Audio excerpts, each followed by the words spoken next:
আসসালামু আলাইকুম ওয়া রাহমাতুল্লাহি ওয়া বারাকাতুহু। সম্মানিত দর্শক মণ্ডলী, আজকে একটি গুরুত্বপূর্ণ বিষয় নিয়ে আলোচনা করব। অনেক মানুষের এটা অজানা এবং এটা জানা জরুরি। দেখেন, গোটা বিশ্ব জগতের মধ্যে সর্বশ্রেষ্ঠ কিতাব আল্লাহর কিতাব আল কোরআন। এরপরে যদি এই জমিনে কোনো শ্রেষ্ঠ গ্রন্থ হয়ে থাকে সেটা সহিহুল বুখারী।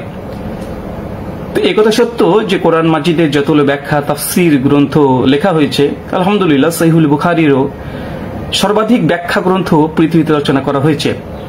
কোরআনুল কারীমের উপরে যখন মানুষ অভিযোগ করে কোনো খ্রিস্টান নাস্তিক, ঠিক একইভাবে সহিহুল বুখারীর উপরেও তাদের অনেক অভিযোগ। কেন সহিহ বুখারীকে যদি বাদ দেওয়া যায় তাহলে ইসলামের অধিকাংশ বিষয়গুলোকে প্রশ্নবিদ্ধ করা যায়। তো যাই হোক, একটা অভিযোগ বিশেষ করে মুনকিরে হাদিস যারা আছে তারা করে, এবং ওরিয়েন্টালিস্ট যারা আছে, প্রাচ্যবিদ যারা ইসলাম নিয়ে গবেষণা করে ভুল তথ্য দেয়, তাদের একটা অভিযোগ যে ইমাম বুখারী রাহিমাহুল্লাহ তিনি প্রায় लगभग 6 লক্ষ হাদিস তিনি জানতেন। তো এর মধ্যে মাত্র ৭৫৬৩টা সহিহুল বুখারীর মধ্যে তিনি সংকলন করেছেন। বাকি হাদিস গেল কোথায়? এই ভুল ধারণার জবাব একাধিকভাবে দেওয়া যায়। সংক্ষিপ্ত কয়েকটা পয়েন্ট আপনাকে বলবো যে ইমাম বুখারী রাহিমাহুল্লাহ 6 লক্ষ হাদিস জানতেন। মুহাদ্দিসদের উসুল অনুযায়ী হাদিস বলতে টেক্সট তথা মতনগুলো নয়, মূলত সনদগুলো। একটা উদাহরণ দিয়ে বুঝতে পারবেন। ইমাম বুখারী রাহিমাহুল্লাহর জুজুল কিরাত খালফুল ইমাম একটা কিতাব আছে, যেখানে ইমাম বুখারী রাহিমাহুল্লাহ ইমামের পেছনে মুক্তাদি সূরাতুল ফাতিহা পড়বে, এই মর্মে প্রায় 190 খানা হাদিস নিয়ে এসেছে। কিন্তু সহিহ বুখারীতে কটা হাদিস আছে? 735 থেকে সহিহ বুখারী 756, 57, 58 তিনটে হাদিস নিয়ে এসেছে। ইমামের পেছনে মুক্তাদি ফাতিহা পড়বে বুখারীতে তিনটে, কিন্তু তিনি স্বতন্ত্র 190 খানা সনদ দিয়ে তিনি একটা গ্রন্থ রচনা করেছেন। তো মুহাদ্দিসদের দৃষ্টিকোণে হাদিস বলতে টেক্সট গুলো নাই, হাদিস বলতে মতনগুলো, সনদগুলো। টেক্সট কোনটা? মতন। মানে আবু হুরায়রা রাদিয়াল্লাহু আনহু বলেছেন যে কি বলেছেন, এটা হচ্ছে মতন তথা টেক্সট। আর তার পূর্বে যেগুলো হচ্ছে হাদাসানা সামিউত দিয়ে যেগুলো বলা হয়, হাদাসানা দিয়ে বলছে হাদাসানা আমি ওমর কাছ থেকে শুনেছি, আমি এর কাছ থেকে শুনেছি, এটা হচ্ছে সনদ। ইমাম বুখারী 6 লক্ষ হাদিস জানতেন বলতে মুহাদ্দিসদের মতামত অনুযায়ী তিনি সনদ জানতেন। যেমন উদাহরণ দিলাম একটা, যে ইমাম পেছনে মুক্তাদি সূরা ফাতিহা পড়বে, এটা মাত্র 3টে সনদ তিনি নিয়ে এসেছেন বুখারীতে, কিন্তু তার জানা ছিল প্রায় 190 খানা সনদ। তার জন্য আলাদা একটা গ্রন্থ রচনা করেছে। তো এখান থেকে এই সমস্ত অভিযোগ খণ্ডন হয়ে যায়। আর ইমাম বুখারী সহিহুল বুখারীতে ৭৫৬৩টা হাদিস আছে, এটাও ঠিক নয়। মূলত মুত্তাসিল মারফু হাদিস যেগুলো, মুত্তাসিল সনদ যেগুলো, সেগুলো মূলত ওই ৭০০০ সামথিং হাদিস আছে। কিন্তু মুআল্লাকান হাদিস থেকে শুরু করে মুতাআয়াত থেকে শুরু করে সহিহ বুখারীর মধ্যে কমপক্ষে লাগভাগ ১৫০০ ১৫০০০ কাছাকাছি হাদিস আছে। ইনশাআল্লাহ একদিন এই বিষয়ে আলোচনা করবো যে বুখারীতে আসলে কতগুলো হাদিস আছে। কমপক্ষে ১৫০০০ হাদিস সহিহুল বুখারী থেকে বের করা সম্ভব। মুআল্লাকান হাদিস আছে, মুতাবায়াত আছে, এর সঙ্গে সাহাবীদের ফতোয়া আছে, আর অনেক কিছু আছে। সেগুলো যদি আমি নিয়ে আসি একদিন আলোচনা করব। তো চলুন আজকে আমরা দেখি যে ইমাম বুখারী রাহিমাহুল্লাহ, অনেকে মনে করেন যে শুধু সহিহুল বুখারী রচনা করেছেন। জি না, ইমাম বুখারী রাহিমাহুল্লাহ আর অনেকগুলো কিতাব রচনা করেছেন। বিশেষ করে ইমাম হাজার আসকালানী রাহিমাহুল্লাহ তার ফাতুল বারীর মুকাদ্দামা ইরশাদুস সারির মধ্যে তিনি আলোচনা করতে গিয়ে প্রথম খণ্ডে 428 পৃষ্ঠাতে আলোচনা করতে গিয়ে বলছেন যে ইমাম বুখারী রাহিমাহুল্লাহর যে কিতাব, এই কিতাব কমপক্ষে তিনি 19 খানা কিতাব পেয়েছেন। 19 খানা কিতাব, যেটা ইমাম হাজার আসকালানী রাহিমাহুল্লাহর কাছে ছিল 19 খানা কিতাব। ঠিক একইভাবে ইমাম আজলুনী রাহিমাহুল্লাহ তিনি বলেছেন যে ইমাম বুখারী রাহিমাহুল্লাহর কমপক্ষে 24 খানা কিতাব তার জানা মতো ছিল। আর আব্দুল আলিম বাস্তাবি হাফিজাহুল্লাহ এখন জীবিত আছেন আলহামদুলিল্লাহ, তিনি ইমাম বুখারী রাহিমাহুল্লাহ 36টা হাদিসের গ্রন্থ, 36টা কিতাবের কথা তিনি আলোচনা করেছেন। তো সর্বোপরি কথা হচ্ছে ইমাম বুখারী রাহিমাহুল্লাহর লাগভাগ কমপক্ষে হলেও 19টা কিতাব এখন পর্যন্ত বিদ্যমান পাওয়া যায়। আর সর্বাধিক তার 36 খানা কিতাবের কথা আমরা জানি, যেটা ইমাম বাস্তাবি রাহিমাহুল্লাহ তিনি আলোচনা করেছেন। দ্বিতীয় বিষয়, কোন কোন কিতাব চলেন সংক্ষিপ্তভাবে আমরা বলে দিই। সহিহুল বুখারী, আলহামদুলিল্লাহ এই হাদিসের গ্রন্থের নাম কে বা জানে না? মুসলিম থেকে অমুসলিম পর্যন্ত প্রত্যেকে সহিহুল বুখারীর কথা আমরা জানি। তো ইমাম বুখারী রাহিমাহুল্লাহ সহিহুল বুখারী আমাদের কাছ পর্যন্ত কিভাবে আসলো, এই বিষয়ে পরে একদিন একটা ভিডিও আপনাদেরকে দেব, যে সহিহুল বুখারী কিভাবে সংকলন ইমাম বুখারী করেছিলেন, তারপরে সেই বুখারী আজ পর্যন্ত আমাদের কাছ পর্যন্ত, মানে 2025 খ্রিস্টাব্দ পর্যন্ত কিভাবে আমাদের পর্যন্ত পৌঁছালো, এই অথেন্টিসিটি। কেন অনেক অভিযোগ করে সহিহুল বুখারী কোনো নাকি নুসখা পাওয়া যায় না, মানে সব নাকি কোনো পাণ্ডুলিপি নেই, এসব অভিযোগ অনেকে করে, সেগুলো খণ্ডনমূলক ভাবে জবাব দিয়ে দেবো। তো যাই হোক, আজকে শুধু এতটুকু বলবো যে ইমাম বুখারী রাহিমাহুল্লাহর আমি কিছু কিতাবের নাম বলি যেগুলো আপনাদের জানা উচিত। প্রথম সহিহুল বুখারী 1 নম্বর কিতাব, আমরা সকলেই জানি, এটা নিয়ে কোনো কথা নেই।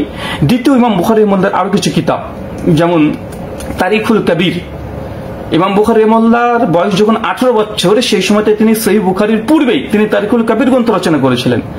এই গ্রন্থে ইমাম বুখারী মোল্লা বিভিন্ন সাহাবী থেকে তাবেঈ থেকে সকলের জীবনী তিনি আলোচনা করেছিলেন, যারা অত আদিলের উপরে ইলমু রিজাল প্রসঙ্গে তিনি আলোচনা করেছিলেন। এই বুখারী লেখার ধাস ছিল যে ইমাম বুখারী মোল্লা প্রথমে যখন আলোচনা করেছেন মুহাম্মদ নামের যত রাবি আছে সেই রাবিগুলোকে তিনি সংকলন করেছেন, সাহাবা তাবেঈ যেগুলো ছিল। তারপর তিনি আলিফ থেকে ইয়া পর্যন্ত সম্পূর্ণ মানে আলিফে অক্ষরে কতজন সাহাবী আছে তাদের সমস্ত জীবনী তিনি আলোচনা করেছেন। তারিকুল কাবির। আরেকটা গ্রন্থ পাওয়া যায় তারিকুল আওসাত।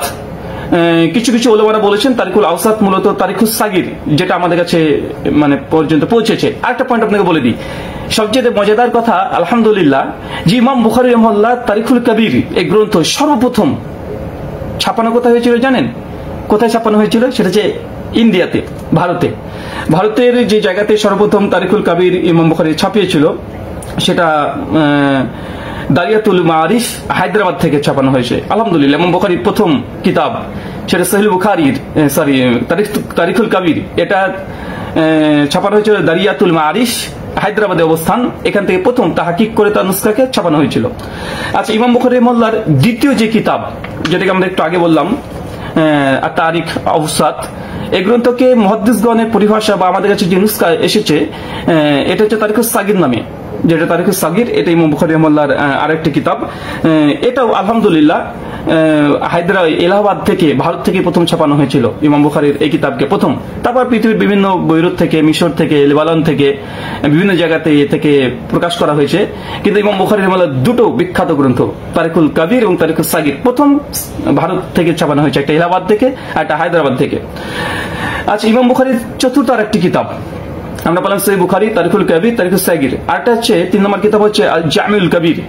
আর জামিউল কবির এই গ্রন্থটা ইমাম বুখারী রাহিমাহুল্লাহ রচনা করেছেন। আর ইমাম হাজার আসকালানী ফাতুল বারীর মধ্যে এই গ্রন্থ সম্পর্কে অনেক আলোচনা তিনি করেছেন এবং এই গ্রন্থের পাণ্ডুলিপি এখন জার্মানিতে মজুদ আছে। একটু আপনারা আগ্রহ হলে এগুলো আপনারা আরো গবেষণা করতে পারবেন। আমি জাস্ট বইগুলোর নাম বলছি, ডিটেল আলোচনা করতে গেলে ঘন্টাব্যাপী সময় লেগে যাবে। ইমাম বুখারীর 5 নম্বর একটি কিতাব আছে আল খালিফু আফআলিল ইবাদ। এই কিতাবটি ইমাম বুখারী রচনা করেছিলেন যারা তাকদীরকে অস্বীকার করতেন, কাদারিয়া, তাদের জবাবে যে আল্লাহ সুবহানাহু ওয়া তাআলা মানুষের যে কর্মগুলো এগুলো প্রত্যেকটা সৃষ্টিকর্তা হচ্ছে আল্লাহ সুবহানাহু ওয়া তাআলা। আল খালিফুল আফআল ইবাদ ইমাম বুখারী রাহিমাহুল্লাহ যারা কাদারিয়া তাদের জবাবে তাদের রদে এই গ্রন্থকে রচনা করেছিলেন। 6 নম্বর একটা কিতাব আছে আয-যুআফাস সাগীর। এই যুআফাস সাগীর এই কিতাবটাও এখন আলহামদুলিল্লাহ প্রিন্টিং আছে, এর কোডেক্স পাণ্ডুলিপি নুসখা সবগুলো মজুদ আছে ইমাম বুখারী রাহিমাহুল্লাহর এই যুআফাস সাগীর।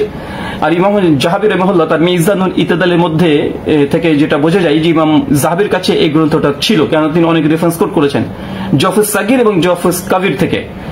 তার মানে আমরা বুঝতে পারলাম ইমাম বুখারী এখানে আরো একটি কিতাব 7 নম্বর কিতাব আমরা পেয়ে গেলাম, একটা যুআফা কাবির, একটা সাগীর এই নামে। যেমন তারিকুল কাবির আছে, তারিকুল সাগীর আছে, যুআফা কাবির আছে, যুআফা সাগীরও আছে, এই দুটো। আবার খালিফুল আফআল ইবাদ এই গ্রন্থ আছে, জামিউল কবির এটাও আছে। প্রায় এইভাবে ইমাম বুখারীর অনেকগুলো কিতাব আলহামদুলিল্লাহ মজুদ আছে। আরেকটা বিখ্যাত গ্রন্থ, এই গ্রন্থ সম্পর্কে আপনারা বাঙালিরা পরিচিত, বাংলাতে অনুবাদ হয়ে গেছে, সেটা হচ্ছে আদাবুল মুফরাদ। প্রায় 1,500 হাদিস এখানে আছে, শুধু আদব আখলাক এই প্রসঙ্গে ইমাম বুখারী রচনা করেছেন। আরেকটা কিতাব আছে 8 নম্বর কিতাব যেটা জুজউল রাফুল ইয়াদাইন, যে রাফুল ইয়াদাইন ইমাম মুক্তাদি সকলে করবে, এটা আহলে সুন্নাহ ওয়াল জামাতের শিয়ার।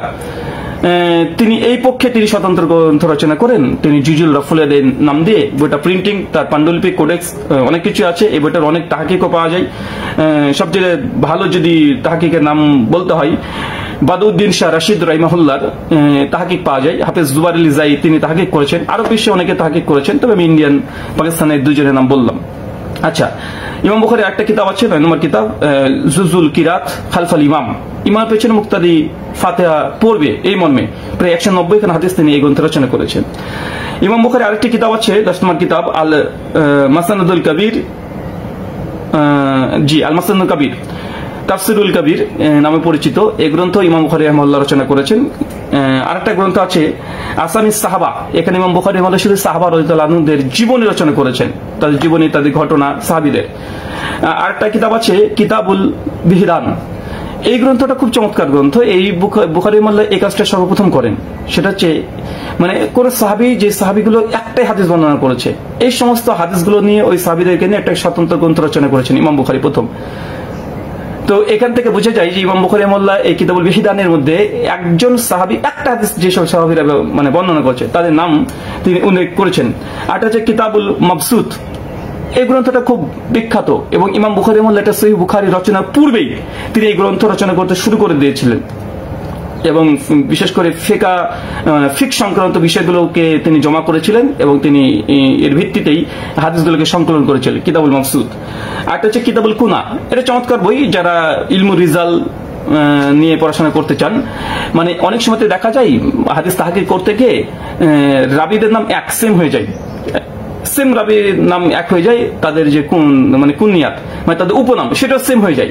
তখন এই রাবি কোন রাবি বুঝবেন কিভাবে? ইমাম বুখারী এই জন্য এই কিতাবুল কুনার মধ্যে তিনি অনেক ডিটেল আলোচনা করেছেন রাবি পরিচিতির জন্য।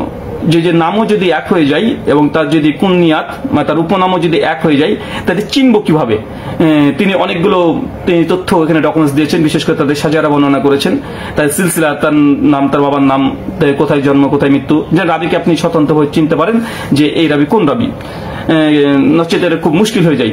এই জন্য ইমাম বুখারী এই গ্রন্থটাকে রচনা করেছেন।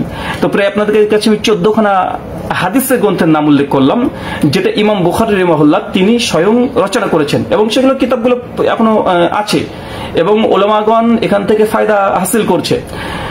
তো যারা বলে যে ইমাম বুখারী রাহিমাহুল্লাহ সহিহ বুখারী রচনা করেছেন, শুধু এমনটা নয়। ইমাম বুখারী প্রায় 36খানা কিতাবের নাম পাওয়া যায়। 14খানা কিতাব নিয়ে আপনাদের সামনে আলোচনা করলাম। পরবর্তী সময় একটা খুব গুরুত্বপূর্ণ আলোচনা করব ইমাম বুখারী রাহিমাহুল্লাহ সহিহুল বুখারী আমাদের কাছে আসলো কিভাবে আসলো।